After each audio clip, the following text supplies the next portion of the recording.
नमस्कार मंडळी. आंब्यांचं सीझन चालू झालो आणि हापूस आंब्यांचं सीझन चालू झालो की नवीन नवीन रेसिपी सुचतात. आज ना मस्त असा मँगो कस्टर्ड बनवतोय. 2 हापूस आंबे घेतले, मस्त असे कापून त्याचं गर काढून मिक्सरला लावून घेते.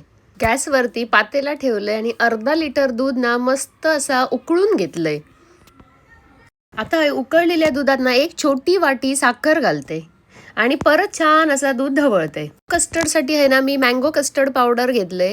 2-3 चमचे ना मँगो कस्टर्ड पावडर इकडे एका बाउलमध्ये काढून घेते आणि एक छोटी वाटी दूध टाकून मिश्रण असं मस्त ढवळून घेते.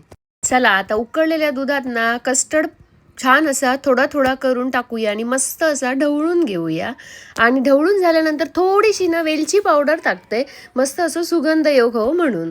चला कस्टर्ड आपला हय जरा थंड करून घेतोय आणि हय आंब्याची प्युरी काढून घेतलंय ना, ती सुद्धा या कस्टर्डमध्ये मिक्स करते आणि छान अशी ढवळून घेते. अर्धी वाटी हय साबुदाणा ना भिजवून मस्त असं उकळून गाळून घेतलंय, ते सुद्धा या मिश्रणात टाकतंय. त्याच्यानंतर अर्धो कप ना आंब्याचे तुकडे करून घेतले, ते सुद्धा टाकतंय आणि इकडे ना 2 चमचे सब्जा सीड्स भिजवून घेतलेले असत, ते सुद्धा टाकते. मँगो कस्टर्ड ना मस्त असा 2 तास फ्रीजमध्ये थंड करून घेतलंय आणि वरती गार्निशिंगसाठी ना थोडंसं बदामाचं चुरळ भुरभुरवले. आणि बघा इकडे आपला मस्त असा ना मँगो कस्टर्ड विथ सागो छान असा रेडी झालेला आणि एकदम कलर पण खूप सुंदर दिसता. रेसिपी आवडली तर नक्की सांगा आणि माझा चॅनल फॉलो पण करा. धन्यवाद.